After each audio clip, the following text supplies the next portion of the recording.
பிரதமர் Datuk Seri Anwar Ibrahim இன்று மக்களவையில் மலேசிய இந்திய உருமாற்று பிரிவான மித்ராவின் கீழ் பல புதிய அறிவிப்புகளை வெளியிடுவார் என்று தெரிவிக்கப்பட்டுள்ளது.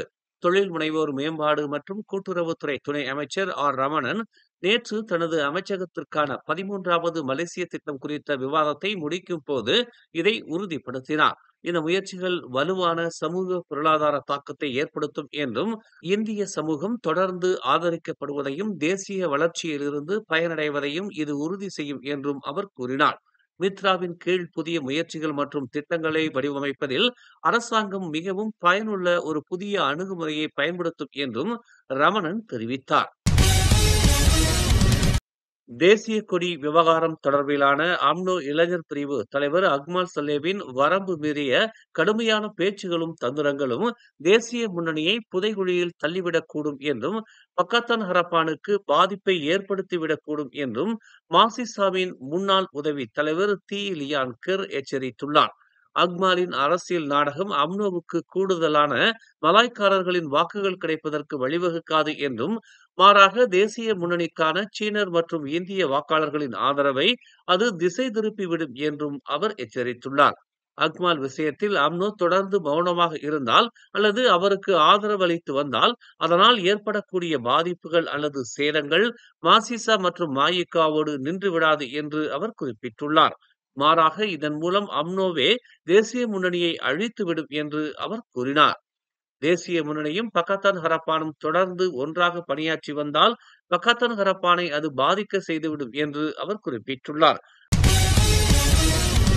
வரும் பொது தேர்தலில் இந்தியர்கள் மத்தியில் மௌனமான ஆட்சேபம் நிலவுவதை தவிர்க்க மாயிகாவுடன் நேருக்கு நேர் கலந்து பேசுமாறு அம்னோ வலியுறுத்தப்பட்டுள்ளது.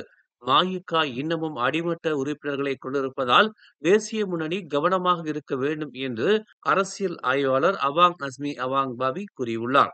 ஒரே ஒரு நாடாளுமன்ற தொகுதியை மட்டுமே தற்போது மாயிகா கொண்டிருப்பதை வைத்து பார்த்தால் அக்கட்சி சிறியதாக இருந்தாலும் குறிப்பிட்ட தொகுதிகளில் அது பாரம்பரிய வாக்காளர்களை கொண்டிருப்பதையும் அவர் சுட்டிக்காட்டினார்.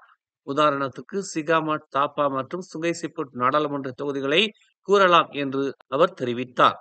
தற்போது நிலவி வரும் அதிருப்தி தீர்க்கப்படாவிட்டால் ஏமாற்றத்தின் அறிகுறியாக தேசிய முன்னணி வேட்பாளர்களுக்கு வாக்களிக்காமல் அல்லது எதிர்க்கட்சியினருக்கு வாக்களிப்பது என்று முடிவு செய்யும் ஆட்சேப நடவடிக்கைகளில் மாயிகா உறுப்பினர்களும் ஆதரவாளர்களும் ஈடுபடக்கூடும் என்று எஃப்எம்டியிடம் வழங்கிய செய்தியில் அவர் தெரிவித்துள்ளார்.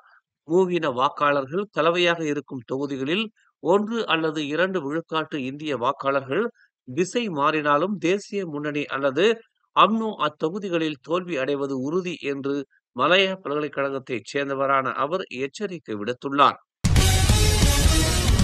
பகடிவதை வழக்குகளில் எந்த சமரசமும் இல்லை என்று கல்வி அமைச்சு வலியுறுத்தியுள்ளது.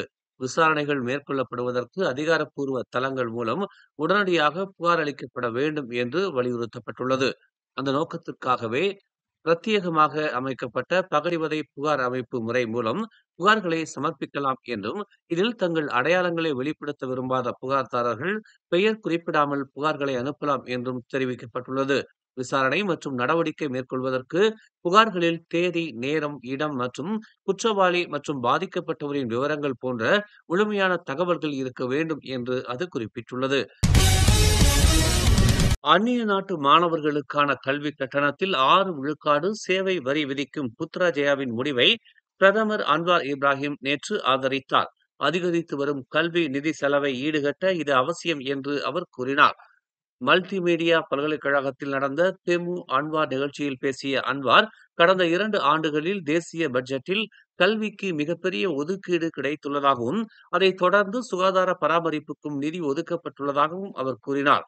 ஆனால் செலவு அதிகரித்து வருகிறது என்றும், மேலும் உள்ளூர் மாணவர்கள் மீது, குறிப்பாக ஏழை மாணவர்கள் மீது கூடுதல் சுமையை சுமத்த வேண்டாம் என்றும் தாங்கள் முடிவு செய்துள்ளதாக அவர் கூறினார். மலேசியா தற்போது 1,60,000 முதல் 1,70,000 வெளிநாட்டு மாணவர்களை ஹோஸ்ட் செய்கிறது என்று அவர் கூறினார். மலேசிய தொடர்பு மற்றும் பல்லுலக ஆணையமான MCMC இவ்வாண்டில் மட்டும் மோசடி தொடர்பான 49,082 பதிவுகளை அகற்றி இருப்பதாக தொடர்புத்துறை துணை அமைச்சர் தியோனி சின் தெரிவித்துள்ளார்.